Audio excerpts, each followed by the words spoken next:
Ascend. Under a new banner, Ascend is looking to conquer the European Valorant scene. Founded in just March of 2021, the team has managed to fight their way through the VCT challenges into the VCT Masters. The team consists of former PUBG pro and in-game leader Coldamenta, Bone Cold, Kill-S, Starkzo, and rising star CNED. The 19-year-old won MVP of Week 3 and counts as one of the biggest talents in the European Valorant scene. Only playing together since the end of January, Ascend had to put in a lot of effort in order to become one of the best. We've become strong in a short time because we've been practicing a lot.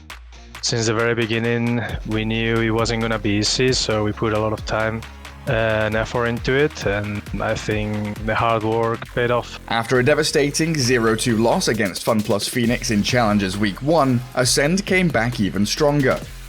In Week 3, they smashed through the qualifier and beat OG decisively 2-0, qualifying for the VCT Masters. Yet, it is important for them to not be overconfident. Every single opponent we get, we treat them the samely, we play round at a time, and we don't get too excited, we don't want to be the underdogs either. So we're just gonna play our own game and see how far it gets us into Masters. Now it's time for Ascend to show that their way to success is working.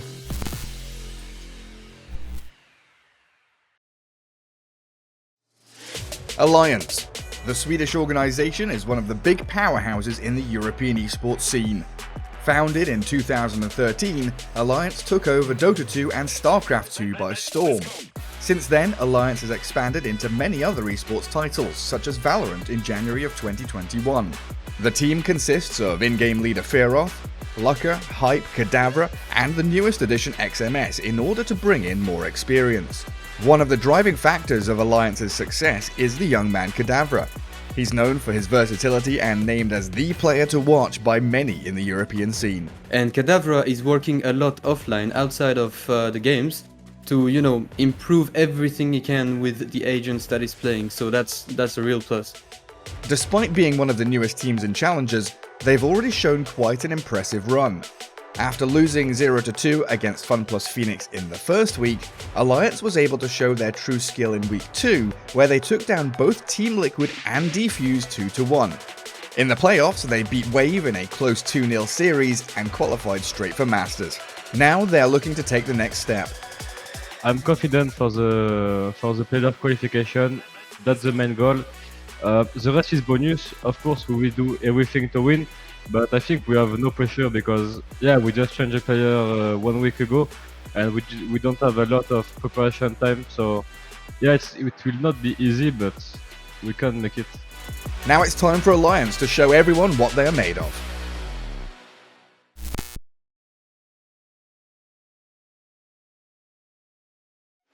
Ballista Esports. Polska Górom is their motto, Katowice their home. Ballista is an up-and-coming esports organization founded in October of 2020. Competing in Valorant as well as other esports titles, their goal is to become one of Europe's best. Ballista consists of mainly young prodigies, Baddy G, Buld, Kareme, Morfan and QXV, and despite only playing together since the beginning of the year, they quickly rose to becoming the Polish fan favorites. I couldn't even read all of comments of support from Polish community. After our match versus Fnatic, I was crying in my chair after we won. It never happened to me before. And after that, I just felt in my heart that how big support of Polish community was.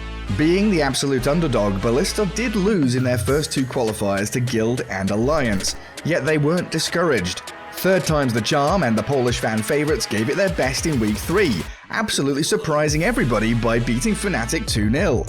Now they're hoping to prove to everyone that their win wasn't just luck. But now we played perfectly for me, and I hope we will play like this in main event. Let's see if they can do the impossible again and bring the trophy home.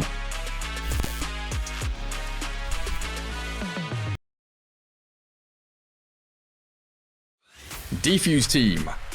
Before playing under the flag of Defuse, the 5 Frenchmen already made a name for themselves in the French Valorant scene. Known as opportunists, they won several smaller online tournaments before getting picked up by the casting studio Defuse in November 2020.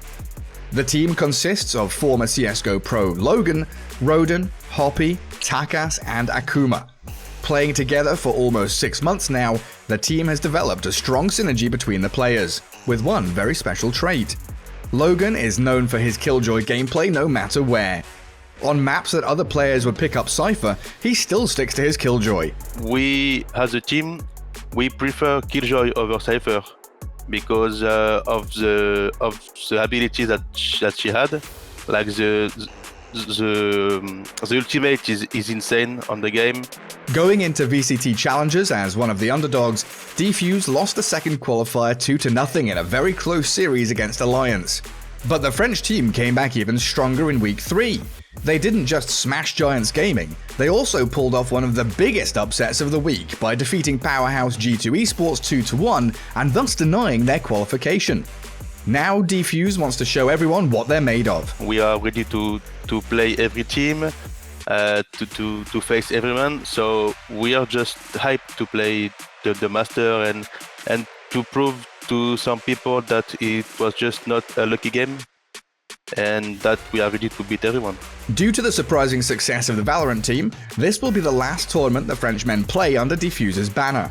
Afterwards, they are looking for a new organization, so it's even more important for the underdogs to show the world what they're capable of.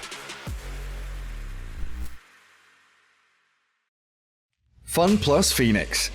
The Chinese organization, mostly referred to as FPX, was founded in December 2017. After taking League of Legends by storm and winning Worlds in 2020, FPX entered European VALORANT in August 2020. In the Blast Twitch Invitational, they only lost against G2 Esports 2-3 in the Grand Final, and 3 weeks later, they won the VALORANT Contenders Cup. Despite being a Chinese organization, FPX fully consists of Swedish and Eastern European players, led by Coach Jonta from Ukraine.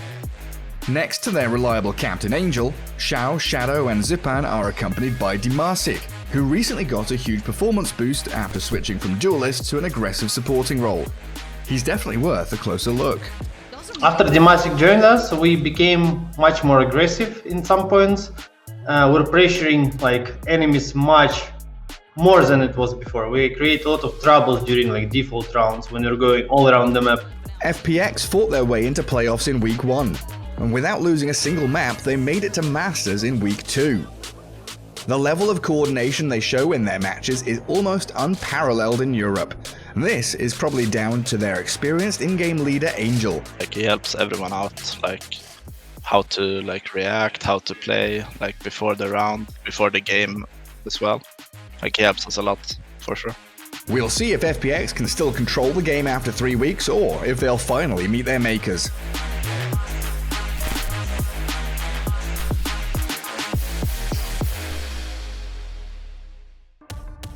Guild Esports. Guild Esports is quite a young player on the esports stage. Co-owned by former soccer star David Beckham, the British organisation entered VALORANT in October 2020 by signing Team Bonk. After initial appearances at First Strike and Red Bull Homeground, they are now reaching new levels by making it to the Regional Masters in Week 3. The team consists entirely of Swedish players, and has had only one roster change since its signing day. That said, Bonka, Yasin, Leo, Draken, and their newest member Safe are very close and improving constantly under their coach Babar. As a former CSGO pro, Draken also has a very important role in the team. I think he brings out that calm atmosphere where you don't have to feel the pressure all the time and where you just can enjoy yourself and have fun. So I think Draken is bringing a lot of good things to the team. Guild Esports made it as one of the few teams through the qualifier to the play-ins 3 times before making it into the playoffs and finally to Regional Masters against Wave Esports. In Week 1 and 2 they lost against OG and Fnatic, both teams who in the end didn't make it to the Masters. Our chances against all of the other teams that's qualified are good, I think. There isn't really any team I'm scared of. Obviously FPX has looked solid for a long time, but we really want to play them since they've been there since we started the Bonk team, before Guild days, and we never played them in a official game, so I really want to play them at least. Now Guild Esports has to prove if they can truly overcome the big names in this competition.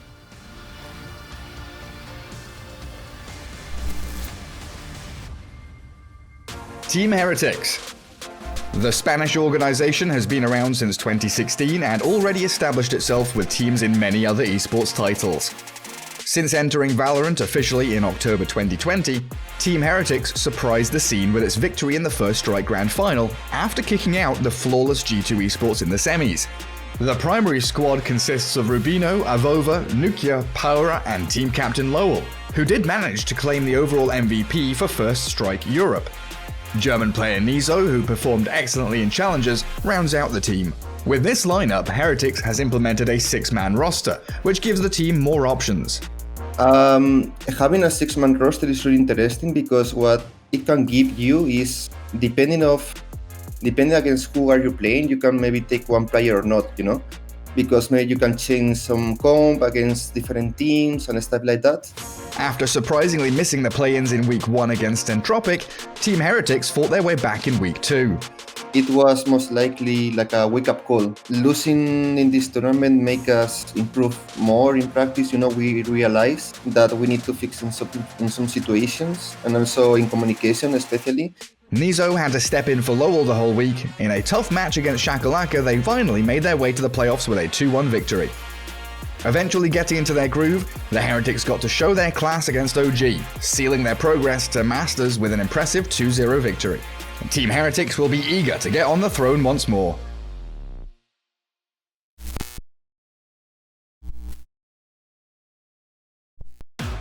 Ninjas in Pyjamas.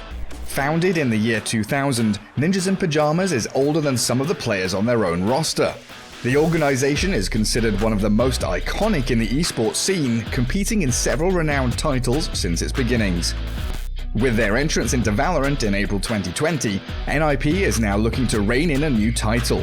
Their roster consists of Rhyme, Kriya, Chihuahua, JD, and Existence, and is a mixture of experienced veterans with up-and-coming rookies.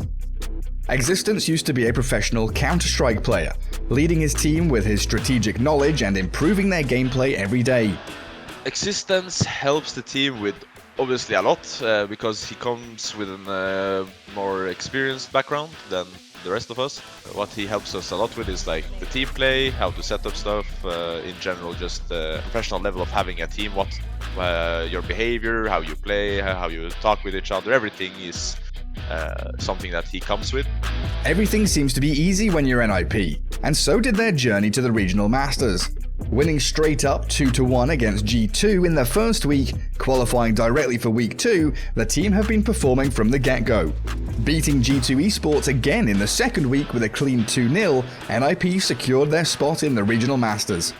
I believe that we are different because we have 5 individuals who are really hungry. I'm not saying that other teams are not hungry. What I'm saying is that from my experience, I have teammates who wants to sacrifice what they can sacrifice to become the best, to be the best team in the world. Now it's their time to accomplish their dream, becoming the best team in the world.